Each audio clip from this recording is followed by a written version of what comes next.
பவித்ரா, 60க்கும் மேற்பட்ட உயிர்களை பலி கொண்ட தமிழகத்தையே உலுக்கிய கள்ளச்சாராய விசச்சாராய பலி தொடர்பான வழக்கை சிபிஐக்கு மாற்ற கோரி சென்னை உயர்நீதிமன்றத்தில் தொடரப்பட்ட வழக்கில் காவல்துறைக்கு சரமாரியான கேள்விகளை நீதிபதிகள் எழுப்பியிருக்கிறார்கள். விசச்சாராய உயிரிழப்பு மற்றும் சிகிச்சை பெறுவது தொடர்பாக அந்தந்த மருத்துவமனைகளில் இருந்து காவல்துறைக்கு தகவல் வருகிறதா என்றும், கள்ளக்குறிச்சி எஸ்பி இந்த விவகாரத்தில் சஸ்பெண்ட் செய்யப்பட்ட நிலையில் அவரது சஸ்பெண்ட் உத்தரவு ஏன் எந்த அடிப்படையில் ரத்து செய்யப்பட்டது என்ற கேள்வியையும் எழுப்பியிருக்கிறார்.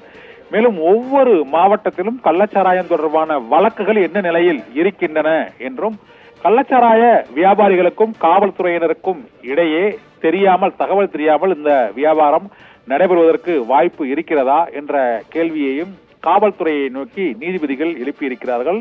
கள்ளச்சாராய விசச்சாராயம் அடைந்து பலியானோர் தொடர்பான வழக்கை சிபிஐக்கு மாற்ற கோரிய வழக்கில் காவல்துறை தரப்பில் உள்ள அனைத்து விவரங்களையும், இந்த கள்ளக்குறிச்சி விசச்சாராய பலி தொடர்பான அனைத்து விவரங்களை மட்டுமின்றி அனைத்து மாவட்டங்களிலும் இந்த விசச்சாராயம் கள்ளச்சாராயம் விற்பனை தொடர்பாக எத்தனை வழக்குகள் பதிவு செய்யப்பட்டிருக்கின்றன, என்ன நடவடிக்கை எடுக்கப்பட்டிருக்கிறது, அவர்களுக்கு தண்டனை பெற்றுத்தரப்பட்டதா, ஏன் தொடர்ச்சியாக கள்ளச்சாராய விற்பனை அனைத்து மாவட்டங்களிலும் நடைபெறுகிறது என்பது உள்ளிட்ட பல்வேறு கேள்விகளை காவல்துறைக்கு எழுப்பிய நீதிபதிகள் மாவட்ட வாரியாக கள்ளச்சாராய வழக்குகள் தொடர்பான விவரங்களை நீதிமன்றத்தில் சமர்ப்பிக்க வேண்டும் என்று சென்னை உயர்நீதிமன்றம் உத்தரவிட்டிருக்கிறது. பவித்ரா, கூடுதல் விவரங்களுக்கு நன்றி கண்ணன்.